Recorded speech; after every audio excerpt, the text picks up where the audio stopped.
वो पिछली सरकार ही थी कि जिसकी सबसे पहली कैबिनेट मीटिंग हुई तो उसमें फैसला लिया, 3 जो बड़े फैसले लिए उसमें एक फैसला ये भी था कि जो 250 रुपये पेंशन है उसको 500 रुपये किया जाए। वाल्मीकि समाज को अकेले को पिछली बार 100 करोड़ का प्रबंध किया है, जिसको भी आपने लिखा है कि सफाई कर्मचारी को, जबकि 100 करोड़ का उसका अकेले का प्रावधान किया। सारे बोर्ड कर दिए, कम से कम इनको अलग अलग तो करो ताकि पता चले किस बोर्ड में कितना पैसा आप देने वाले। ये जो इंस्टीट्यूट खुल रहे हैं इतने सारे, बहुत सारे, ये उनकी छात्रवृत्ति में भी रोड़ा लगाते हैं जब तक उनको उसमें से पैसा नहीं दिया जाए। सामाजिक न्याय और अधिकारिता विभाग का मतलब कि समाज के हर तबके को न्याय मिले और अधिकार मिले। अधिकार क्या मिले?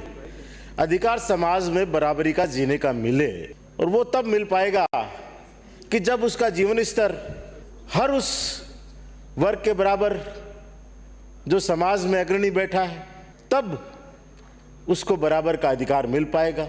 बहुत पहले बाबा साहब ने शुरुआत जरूर करी कि उन्होंने बराबर के हक का, बराबर के न्याय का, समानता का जो बहुत सी कुरीतियां थी उनको दूर करने के लिए अभियान चलाया, और कांग्रेस ने उनको मौका दिया कि संविधान सभा का उनको ड्राफ्टिंग कमेटी का चेयरमैन बनाया, और उन्होंने बहुत से प्रावधान उसमें किए कि इन पिछले 70-80 साल में कुछ सुधार होना संभव हुआ, पर आज भी बहुत जरूरत है।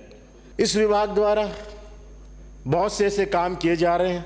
पेंशन, जिसके भी बहुत से सदस्य बात कर रहे थे और भी बढ़ाने की बात कर रहे थे कि और दायरा बढ़ाओ। पिछली बार कांग्रेस की सरकार ने इसको बढ़ाते बढ़ाते आज कम से कम 90 लाख पेंशनधारी इस राजस्थान में, प्रदेश में हैं, और बहुत बड़ा दायरा उन्होंने बढ़ाने की कोशिश की।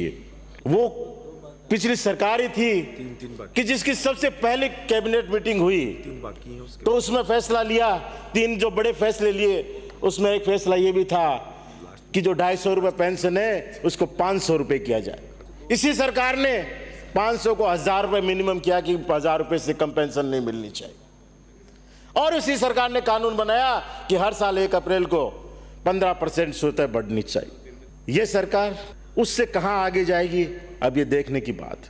पिछली सरकार ने बहुत से प्रावधान जो किए, चाहे बोर्ड हो, निगमों हो, उनके माध्यम से, और इस बार जो SC ST के ऋण की सीमा जो तय की है, नाम मात्र की 86 नंबर का ये पॉइंट है, और जिसमें साफ लिखा है अनुसूचित जाति, अनुसूचित जनजाति विकास के लिए 100 करोड़ रुपए की सहायता उपलब्ध किया जाएगा, और उसमें अन्य पिछड़ी जाति भी विकास निगम में सम्मिलित होगा। उसमें अल्पसंख्यक विकास निगम के माध्यम से भी ऋण दिलाया जाएगा।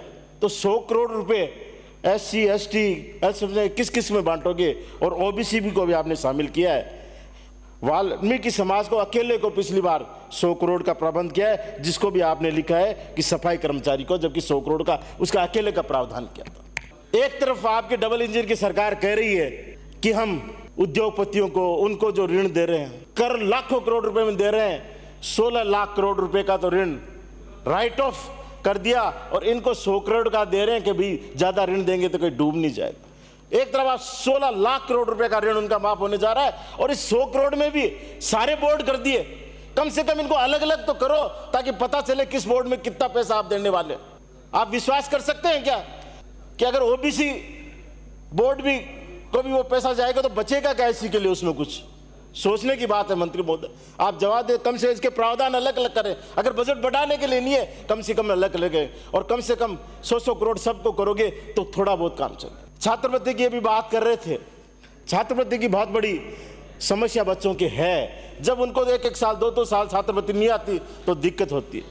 और एक बहुत बड़ा इसमें खेला हो रहा है, ये जो इंस्टीट्यूट खुल रहे हैं इतने सारे, बहुत सारे, ये उनकी छात्रवृत्ति में भी रोड़ा लगाते हैं जब तक उनको उसमें से पैसा नहीं दिया जाए। ये पैसा उनका नहीं है, ये पैसा उस जो पढ़ रहा है उसको दिया जा रहा है, उससे चाहे वो फीस चुकाए और कुछ करे, पर इसमें भी कहीं न कहीं अड़ंगा लगाया जा रहा है। आप लोगों ने करीब 311 इंस्टीट्यूट अभी उनको मार्क भी किया है कि जिनमें आप लोगों ने कहा कि इनकी गड़बड़ियां हैं और गड़बड़ियां पकड़ी हुई हैं। पर इन इंस्टीट्यूटों को गड़बड़ियां पकड़ने से नहीं होगा।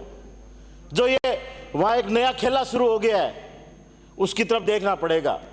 ये एक ही जांच अधिकारी सबकी जांच कर रहा है क्या? और विभाग में अधिकारी है ही नहीं, सिर्फ एक अधिकारी है जिसके भरोसे जांच कमेटी चल रही है, सबकी वही जांच कर रहा है और उसके बाद में उसमें सेटलमेंट का काम चल रहा है। ये नहीं चलेगा। आप और किसी से जांच कराए, उनको दंडित करने का काम करें, उन्होंने जो गलतियां करी है उनको पकड़ने का काम करें, तब ये काम हो पाएगा।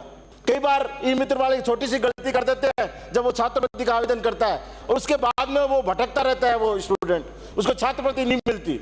इसमें थोड़ा सा सरलीकरण करें कि अगर कोई गलती ई मित्र वाले ने फार्म भरने में त्रुटि कर दी कोई छोटी सी, तो कहीं ना कहीं अमेंडमेंट उसी स्तर पे होना चाहिए, किसी स्तर पे होना चाहिए, जिला स्तर पे, ताकि वहां उसमें सुधार कर सके। तो उसमें सुधार ही नहीं होता और उसकी छात्रवृत्ति हमेशा के लिए लटकती रहती है। गलती किसी से भी हो जाती है, मान्य भूल भी हो सकती है, पर सुधार का उसमें ऐसा सरलीकरण हो कि उसको सुधार जिला स्तर पर वो सुधार हो सके, ये आप लोगों को देखना। तो छात्रावास चल रहे हैं, इस छात्रावास में एक एक जो अधीक्षक है उसके 3-3, 4-4 का जो जिम्मा दिया जाए, इस परिपाटी को तो बंद करो। एक छात्रावास एक ही दिन रहो। हालांकि शिक्षा विभाग के जो आप लगा रहे हैं, वैसे तो पूरा ये शिक्षा विभाग के टीचरों के अधीन ही चल रहा है कि उनके जो टीचर्स हैं, जो सुपरिटेंडेंट है, उनका काम देख रहे हैं। आप इसमें भर्तियां करें। इसके अलावा पालनहार योजना, जिसका बजट पिछली सरकार में 500 से 1000 किया था और जो 6 से 18 सालों का 1500 रुपए उस समय किया गया था, इस सीमा को, इसको और अब आगे बढ़ाने की जरूरत है।